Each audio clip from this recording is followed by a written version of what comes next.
Bismillahirrahmanirrahim. Assalamualaikum warahmatullahi wabarakatuh. Perkenalkan, nama saya Ahmad Faisal dari kelas 12 IPS 1, mata pelajaran sejarah wajib, dengan guru pembimbing Bapak Aswin. Disyukur atas kehadiran Allah Subhanahu wa taala, yang mana atas rahmat serta karunia-Nya kita masih bisa berkumpul di sini dalam keadaan sehat walafiat. Salawat serta salam senantiasa kita sanjung-ajungkan pada junjungan kita, suri tauladan kita, idola kita, Nabi besar kita, Nabi Muhammad Sallallahu Alaihi Wasallam, yang mana syafaatnya kita nantikan di yaumil akhir kelak. Amin amin rabbal alamin. Pada kesempatan kali ini, di sini saya akan membuat video TB10 mengenai demokrasi terpimpin dengan pokok bahasan kebijakan pemerintah pada masa Orde Lama, sumber belajar, internet dan buku paket, dan tujuan belajar. Di sini saya ingin membuat video TB10 mengenai demokrasi terpimpin.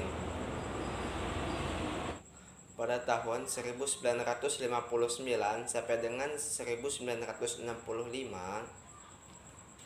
adalah masa ketika sistem demokrasi terpimpin sempat berjalan di Indonesia.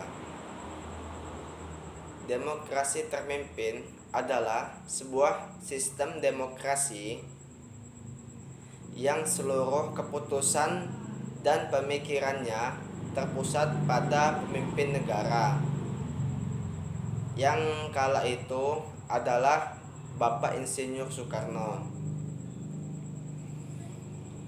Konsep sistem demokrasi terpimpin ini pertama kali diumumkan oleh Presiden Soekarno dalam pembukaan sidang konstituante pada tanggal 10 November 1956. Demokrasi terpimpin menurut ketetapan MPRS nomor 8 garis miring MPRS garis miring 1965, yakni kerakyatan yang dipimpin oleh hikmat, kebijaksanaan dalam permusyawaratan perwakilan, yang berintikan musyawarah untuk mencapai mufakat secara gotong royong di antara semua kekuatan nasional yang progresif revolusioner, dengan berporoskan pada Nasakom. Latar belakang dicetuskannya sistem demokrasi terpimpin oleh Presiden Soekarno: 1. Dari segi keamanan nasional, banyaknya gerakan separatisme pada masa demokrasi liberal yang menyebabkan ketidakstabilan negara. Yang kedua, dari segi perekonomian,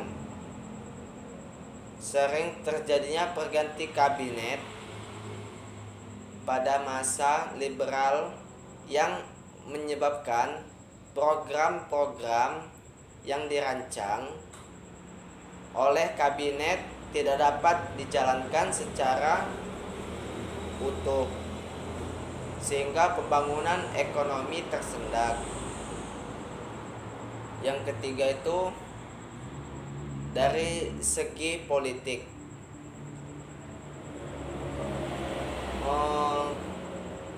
Konstituante kegagalan dalam menyusun undang-undang dasar baru yang menggantikan undang-undang dasar sementara tahun 1950.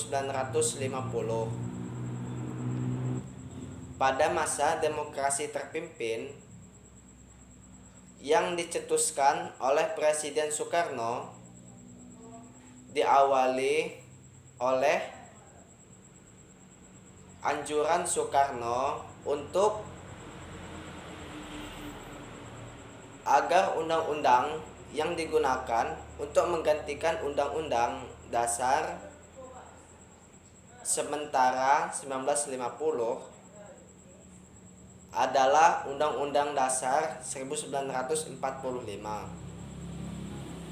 Namun, usulan itu kemudian menimbulkan pro dan kontra. Di kalangan anggota konstituante sebagai tindak lanjut usulannya, diadakannya pemungutan suara yang diikuti oleh seluruh anggota konstituante.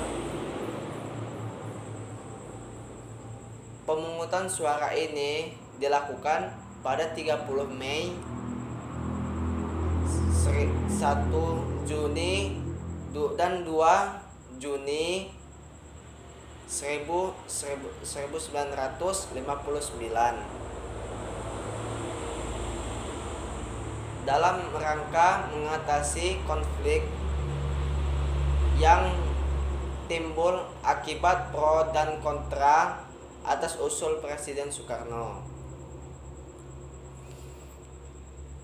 Hasil pemungutan pertama, 269 orang setuju untuk kembali ke Undang-Undang Dasar 1945 dan 119 orang menolak untuk kembali ke Undang-Undang Dasar 1945. Meskipun suara terbanyak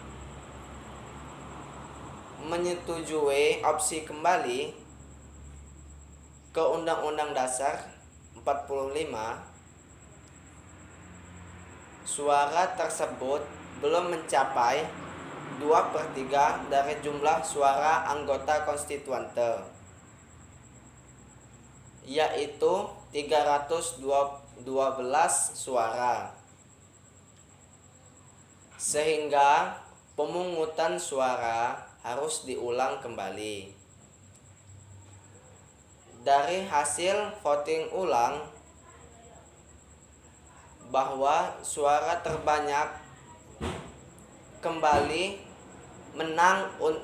menunjukkan ke arah untuk kembali ke Undang-Undang Dasar 1945. Melihat hasil voting itu, usulan untuk kembali ke Undang-Undang Dasar 1945 tidak dapat direalisasikan. Hal ini disebabkan karena jumlah anggota konstituante yang menyetujui usulan tersebut tidak mencapai 2/3 bagian seperti yang ditentukan pada pasal 137 Undang-Undang Dasar sementara. Bertolak dari hal tersebut, Presiden Soekarno mengeluarkan sebuah dekret yang disebut Dekret Presiden 5 Juli 1959. Setelah dilakukannya dekret tersebut, keterlibatan militer dalam politik dan lembaga politik kian meluas. Pada tanggal 10 Juli 1959, Soekarno mengumumkan kabinet kerja sepertiganya berasal dari militer. Baiklah, mungkin itu saja yang bisa saya sampaikan. Apabila ada kesalahan kata, saya mohon maaf. Kepada Allah mohon ampun. Wabillahi taufiq wal hidayah. Assalamualaikum warahmatullahi wabarakatuh.